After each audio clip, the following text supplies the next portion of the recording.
Hey guys, welcome back to Andy's Dinosaur Reviews. Today we're going to take a look at another one of these Dino Rivals Jurassic World figures from Mattel, and this one is the brand new Quetzalcoatlus. An interesting little story on this guy is I had actually pre-ordered him on Amazon, but because Amazon likes to take as long as they possibly can to ship things, it showed up in stock on Walmart.com before Amazon had ever shipped it to me, so I did go ahead and order it on Walmart.com and it came right away. So here we have it now to take a look at it. As you can see with the box art, it is the typical Dino Rivals box art. You've got the Rex, the Triceratops, and Owen acting like there aren't dinosaurs behind him, just kind of staring at us like somehow we're more interesting. And then of course a beautiful Jurassic World T-Rex image here in the background. And then on the back, you've got an image there of the Quetzalcoatlus and a few of the action features. Down here, some more of the Mega Dual Attack figures, the other two that are out for the current Dino Rivals line. And then a sneak peek of the card, so let's break this open and take a look at it. So here is the card, the Jurassic World Quetzalcoatlus Dino Rivals card. You can see he's got some decent stats there, and a beautiful image of the Quetzalcoatlus itself. And then the back is the typical Dino Rivals Jurassic World logos as always. And here is our Quetzalcoatlus. Obviously, with the pterosaurs, you can't really position them up in any beautiful way to take a look at them when we're just sitting here, so we just get kind of a side shot here of the face of the pterosaur. But I can tell you straight away that it looks quite impressive out of the box and really quite amazing looking overall as far as the sculpt goes and even the paint application itself. I know there are actually quite a bit of people that don't really like this paint app, but I really do. I'm not really sure why. It's quite appealing to me. A very flashy look to it, but again, in somewhat of a realistic way. It's something I could definitely see a Quetzalcoatlus being in real life, so they did a good job in my opinion as far as the color choice goes. But let's go ahead, we'll get a closer look at this and see what it looks like closer as far as the sculpt and detail goes. So starting up at the head sculpt, you can see that the overall beak of the pterosaur has actually got some beautiful sculpt work in it as far as the very small minute details go within the beak of it. It's very obviously bird-like, and I actually have ducks, which is something not too many people know, but I do have pet ducks, and I'm really quite familiar with what the beak of a bird would look like up close, and this is definitely a beautifully sculpted rendition of that, so it looks really, really nice overall as far as the very small cracks and crevices and everything goes within the beak, and it really looks beautiful. I think Mattel really nailed it as far as the overall sculpting of the beak goes. On the inside of the mouth, you can see that it is painted with a nice pinkish color, a very realistic color, and is given a beautiful gloss as well. And one thing that I can say that I love about this, more so than most of the other pterosaurs that they've released, is the fact that there are no teeth. And that is a really huge plus in my opinion, because for some reason the Mattel figures continuously have teeth, unlike their Pteranodons and stuff, and we know that Pteranodon did not have teeth, so it is really awesome to see them actually follow through with this pterosaur not having teeth and keeping true to scientific findings as far as this species goes. That is a really beautiful touch and something I'm really excited about. As we move back the head, you can see that the overall sculpting of the face is really nice as well. It's got kind of an odd gloss to the face area, but I actually don't really think it takes away from the figure too much. I mean, I probably would have preferred it without that gloss, but it's not that bad, honestly. It's something that I would probably expect to hate on a lot of other figures, but it looks pretty decent on this one. The overall appearance of the head as far as the coloration goes is really nice. It's got this very beautiful looking blue.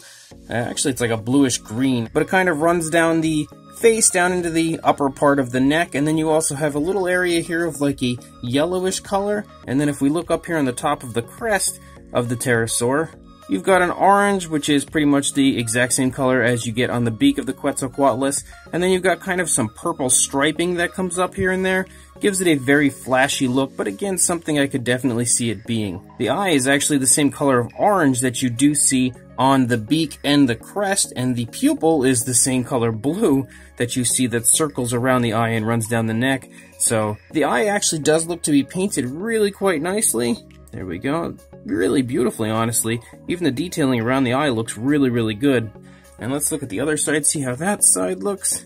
Yeah, it looks pretty good. They've done a good job overall on the paint application of the eyes and really actually hitting the nail right on the head as far as the placement of that goes. So that is a huge plus also as far as the Mattel figures go, because we know that it is well documented that Mattel has had a little bit of a QC issue when it came to the placement of the eyes, but they've got it perfect on this Quetzalcoatlus. As you start to run down the neck, you can again see all the very nice and very fine sculpt work of the overall skin texture, and you can actually also pick up on pycnofibers that they've included all over this, which is almost very hard to take note of. It's very subtle the way they've applied those and sculpted them out, but I think it really looks nice. I think a repaint of one of these would look really incredible because you could very lightly dry brush over those pycnofibers and really bring them out and just see how incredible the detail is, because with them being the same color as the rest of the primary body color, it's a little hard to pick up on them, but they are really nicely sculpted and very fine looking with the way they've been sculpted. They do look really, really cool though in person. As we move down the body, again, you can really see now all the beautiful pycnofibers. They're pretty nicely present here. If you look at the back, they are up here on the neck as well, but they're a little harder to take note of until you get down here into the lower part of the actual body. You can also see them as you run out the length of the wingspan here in the arm area of the pterosaur. Really, really nicely done. The nails on the hands are not painted, but they do appear to have a gloss to give them a very realistic look. You can also see that they have kind of a speckled look as far as the black spots go that Mattel actually loves to include. Actually, they're more of like a brown. So they're brown spots, not black. I'm a little colorblind today, I guess. And then if you look at the wings, the overall sculpting of the wings is really incredible. It's got a beautiful paint application as well. And you can really see like even the little veins and everything running throughout the wings. The overall detailing and sculpt work of the wings is really, really incredible. It looks like mine actually has a little bit of paint chipped off here and there, but I'm not too worried about that. That's not a big deal to me, although I would have preferred mine to have that paint actually included, not chipped off, but it is what it is, I guess. Again, the paint application looks very nice as far as looking like a realistic color. It's got kind of a brown coloration that very naturally and gradually transitions to a purple. It's a very dark purple, and then that brown kind of stripes and lines down throughout the purple. Looks very, very nice and very realistic. Same goes for the wing on the other side. Really beautiful as far as the detailing and sculpt work goes on the skin flap, and the entire wing really looks great. Then when you run down to the legs, you can see that the legs have a little bit of that same skin flap here like you have up on the wings, that same color, but for some reason it has a very nice shiny look to it, very glossy look similar to what you see up on the face, and I don't know why they've glossed certain areas, but then certain areas they haven't. I would have preferred just no gloss at all, but again, it doesn't look that bad, and it's such a small area that you almost don't even take notice of the gloss usage there. You can also see the nice pycnofibers again in the legs and really get a good idea of the bone structure and even the musculature here in the thighs of the pterosaur. The feet look really nice as well. Once again, no paint on the nails, but it still looks good. It's got a nice gloss on the nails to again make them jump out at you a little bit and give it a very realistic look. And then if we look at the underside, you can see some very nice sculpting and detailing in the throat area of the Quetzalcoatlus, and again pick up on some of the pycnofibers as we run down the length of the pterosaur into the chest area. You can really see the nice musculature in the chest and kind of get an idea of the bone structure there as well. And the wings on the underside, the underside in general and the wings have no paint application other than that primary body color and then those speckles, which are kind of everywhere, which I don't really mind. I do think it looks still quite good even without that extra paint application. You can again see the very nice bone structure here in the legs, and the feet look fantastic. Really get a good idea of how beautifully sculpted those feet are, and you can really pick up on the pycnofibers all over the underside of the body. And this wing as well looks great. You can see the detail a little bit better now that you're looking at the wing here. On the underside, it's not so dark, so the lighter coloration helps to really pick up on just how beautiful the sculpting is as far as the wings go.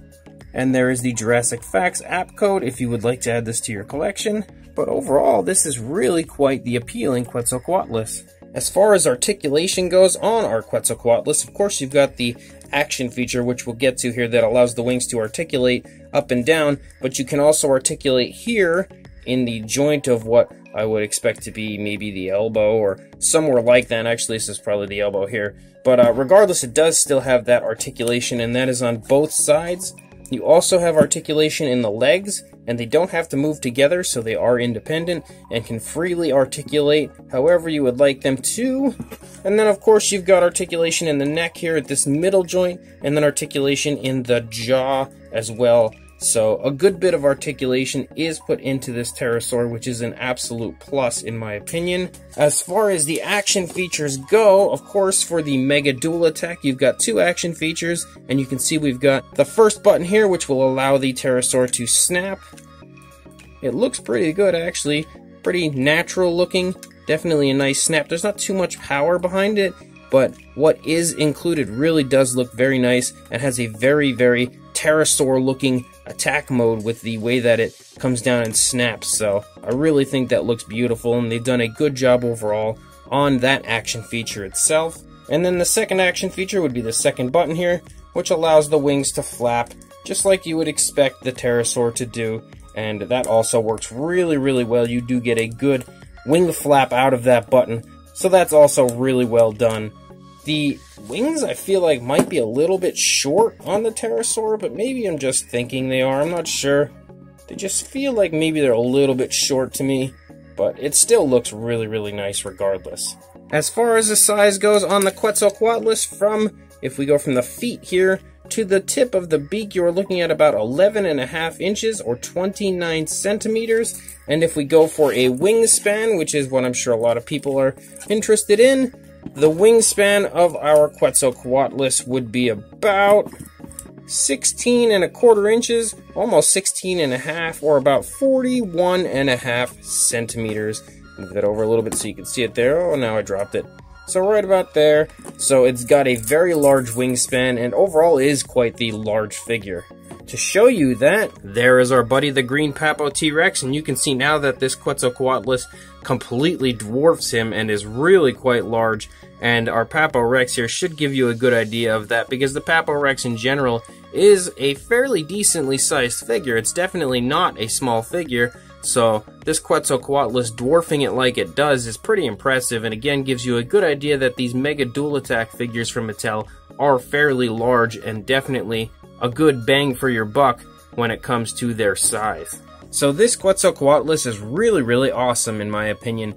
I am definitely a very big fan of this, and it's quite possibly my favorite pterosaur from the Jurassic World line so far.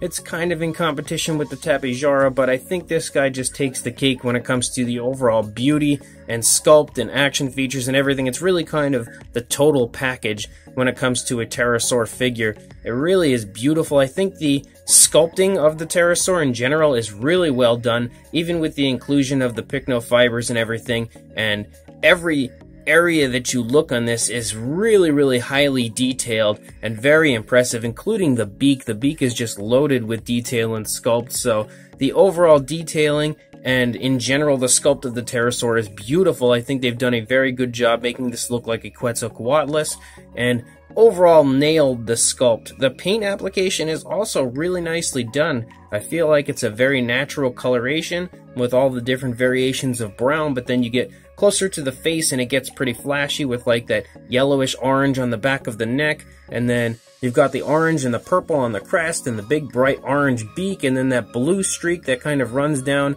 into the neck and everything. It really is very flashy, gives it a very beautiful and majestic appearance to it, but at the same time it's a coloration that I could definitely see being a real life coloration on a Quetzalcoatlus if it were in fact alive today. So I think it really looks very, very nice. It has kind of a tropical type of a feel to it with the way it appears to me, and again is a very appealing looking paint scheme. I think the usage of the gloss on the face, I probably could have done without that. I'm not a very big fan of the gloss. If anything, maybe they should have glossed the beak, but not the face area, like around the eye or anything. I feel like that area didn't really need to be glossed, but the beak being glossed may not have been that bad of an idea, although I still really think that it looks great and is a beautiful rendition of a Quetzalcoatlus. So if you would like to buy this guy for yourself, I will see if it is still in stock on Walmart.com. Regardless, I will add a link to Walmart.com, where I purchased mine, and on Amazon.com, and get one of these beautiful Jurassic World pterosaurs from either of those two websites. So make sure you check the description, follow those links, buy this amazing Mattel Quetzalcoatlus, but before you do that, don't forget to please like, comment, and subscribe, and I will see you in the next review. Thanks for watching.